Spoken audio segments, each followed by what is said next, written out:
Exodus chapter 13, NIV.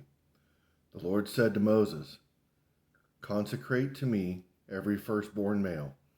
The first offspring of every womb among the Israelites belongs to me, whether human or animal."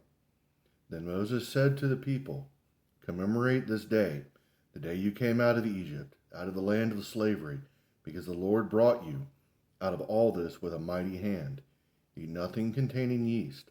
Today, in the month of Aviv, you are leaving, when the Lord brings you into the land of the Canaanites, Hittites, Amorites, Hivites, and Jebusites, the land he swore to your ancestors to give you, a land flowing with milk and honey.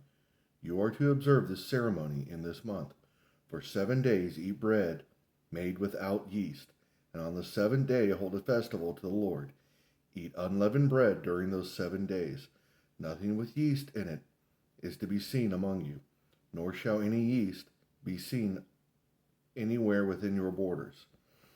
On that day, tell your son, I do this because of what the Lord did for me when I came out of Egypt.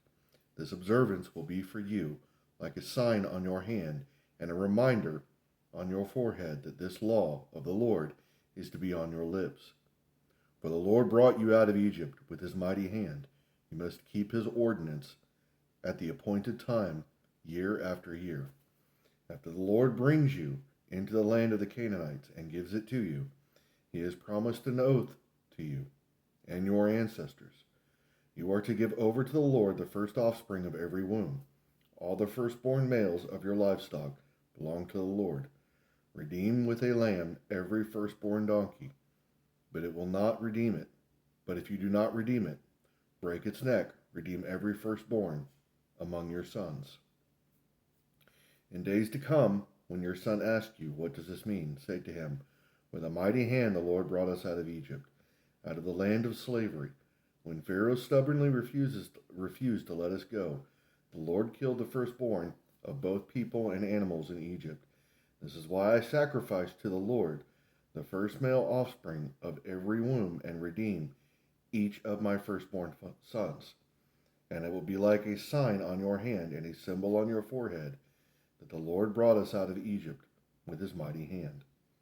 When Pharaoh let the people go, God did not lead them on the road through the Philistine country that was shorter. For God said, if they face war, they might change their minds and return to Egypt. So God led the people around by the desert toward the Red Sea.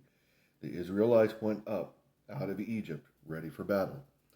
Moses took the bones of Joseph with him, because Joseph had made the Israelites swear an oath.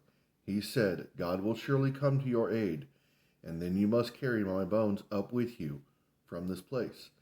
After leaving Succoth, they camped at Etham on the edge of the desert. By day, the Lord went ahead of them in a pillar of cloud to guide them on their way, and by night in a pillar of fire to give them light, so that they could travel by day or night. Neither the pillar of the cloud by day nor the pillar of fire by night left its place in front of the people.